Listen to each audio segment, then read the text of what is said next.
ಒಂದ್ಸಲ ಒಬ್ಬ ವ್ಯಕ್ತಿ ಕಾಡಿಗೆ ಹೋಗಿರ್ತಾನಂತೆ. ಹಾಗೆ ಹೋದಾಗ ಒಂದು ಮರದಲ್ಲಿ ಸುಂದರವಾದ ವಿಶೇಷವಾದ ಕೆಂಪು ಬಣ್ಣದ ಪ್ರಾಣಿ ಕಾಣಿಸುತ್ತೆ.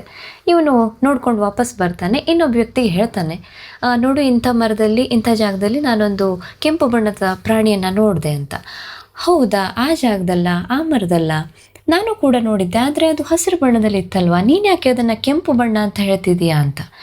ಇವರಿಬ್ಬರು ಮಾತನ್ನು ಇನ್ನೊಬ್ಬನ ಕೇಳಿಸ್ಕೊತಾನೆ. ಅವನು ಬಂದ್ಕೊಂಡು ಹೇಳ್ತಾನೆ, ಅಯ್ಯೋ, ನೀನು ಯಾಕೆ ಅದು ಹಸಿರು ಬಣ್ಣ ಅಂತಿದೀಯಾ, ನಾನು ನೋಡಿದಾಗ ಅದು ಹಳದಿ ಬಣ್ಣದಿತ್ತಲ್ವ ಅಂತ.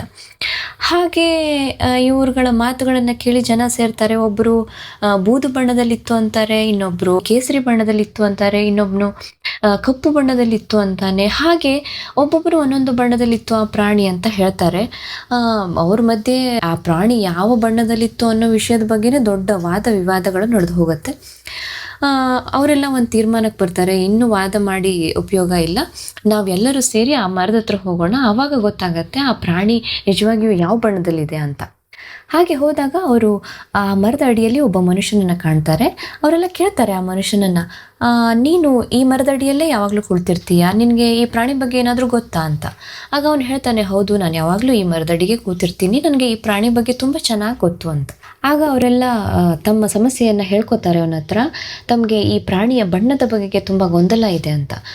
ಆಗ ಮರದಡಿಯಲ್ಲಿ ಕುಳಿತಿರುವಂಥ ವ್ಯಕ್ತಿ ಹೇಳ್ತಾನೆ, ನೀವೆಲ್ಲ ಹೇಳೋದು ಸರಿಯಾಗೇ ಇದೆ, ಈ ಪ್ರಾಣಿ ಕೆಂಪು ಬಣ್ಣದ್ದು ಹೌದು, ಹಸಿರು ಬಣ್ಣದಲ್ಲೂ ಇದೆ, ಹಳದಿ ಬಣ್ಣವಾಗಿಯೂ ಇರುತ್ತೆ, ಕೆಲವೊಂದು ಸಲ ಕಪ್ಪು ಬಣ್ಣದಲ್ಲಿಯೂ ಕಾಣಿಸ್ಕೊಳತ್ತೆ, ಕೆಲವೊಂದು ಸಲ ಇದಕ್ಕೆ ಬಣ್ಣವೇ ಇರೋದಿಲ್ಲ, ಯಾಕಂದರೆ ಇದು ಗೋಸುಂಬೆ ಅಂತ. ಅಂದರೆ ಆ ಮರದಡಿಯಲ್ಲಿ ಯಾವಾಗಲೂ ಕೂತಿರ್ತಿದ್ನಲ್ವ, ಅವನಿಗೆ ಮಾತ್ರ ಗೊತ್ತಿತ್ತು ಅದು ಗೋಸುಂಬೆ, ಅದು ಬೇರೆ ಬೇರೆ ಸಮಯದಲ್ಲಿ ಬೇರೆ ಬೇರೆ ಬಣ್ಣಗಳಲ್ಲಿ ಕಾಣಿಸ್ಕೊಳ್ಳುತ್ತೆ ಅಂತ. ಹಾಗೆಯೇ ಯಾರ ಮನಸ್ಸು ಯಾವಾಗಲೂ ಭಗವಂತನಲ್ಲಿ ನೆಲೆಗೊಂಡಿರುತ್ತೋ ಅವನಿಗೆ ಗೊತ್ತಿರುತ್ತೆ ಭಗವಂತನ ನಿಜವಾದ ಸ್ವರೂಪ ಯಾವುದು ಅಂತ.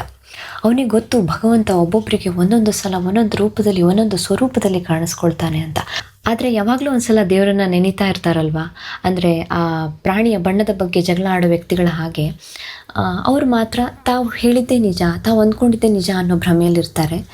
ತನ್ನ ದೇವರು ಹೀಗೆ ಇದ್ದಾನೆ, ತನ್ನ ದೇವರು ಮಾತ್ರ ಸರಿ, ನಿನ್ನ ದೇವರು ಸರಿ ಇಲ್ಲ ಅನ್ನುವಂಥ ಒಂದು ವ್ಯರ್ಥವಾದ ಗೊಂದಲಮಯವಾದ ವಾದ ವಿವಾದದಲ್ಲಿ ಕಾಲಹರಣ ಮಾಡಿಕೊಂಡು ತಮ್ಮ ಜೀವನವನ್ನು ವ್ಯರ್ಥ ಮಾಡ್ಕೋತಾ ಇರ್ತಾರೆ.